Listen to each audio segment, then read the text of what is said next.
বন্ধু বান্ধৱীসকল, আজি পুনৰ নতুন এটা ভিডিঅ' লৈ আহিছোঁ।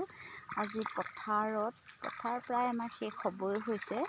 আমাৰ সোণ আহিছে আজি মাটি ৰুবলৈ। আজি দেওবাৰ, এয়া তাই ৰুবলৈ আহিছে। আমাৰ এওঁ ৰুই আছে, ময়ো ৰুই আছোঁ।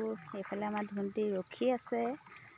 এইয়া এইফালে পানীৰ কাৰণে বুলি খেতি দেৰি হৈ গৈছে। শাওণ মাহ এদায় হ'ব হ'ল প্ৰায়। এয়া আজি আমাৰ সোণে কেনেকৈ মাটি ৰুৱে চাব দেই।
ৰোৱা আমাৰ এয়া সোণে ৰুইছে আৰু সোণৰ আমাৰ খেতি এইখিনিতে আৰম্ভ হয়, এইখিনিতে শেষ হয় আৰু এতিয়া ৰুব তাই।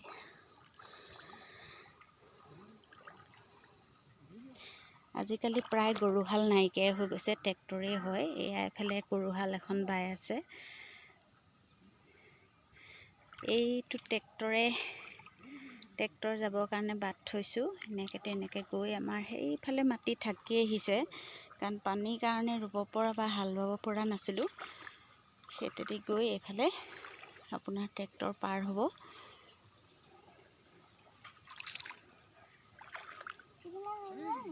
তুমি ৰোৱা।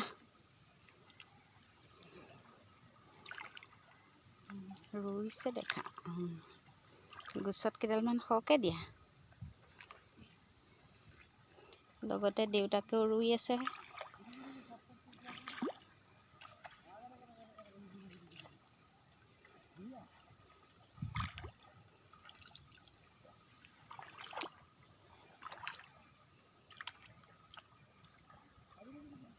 দুখন হাতেদি নুগুছে নে, এখন হাতে ৰুব লাগে। এখন হাতে কঠীয়া ভাগ ধৰিব লাগে।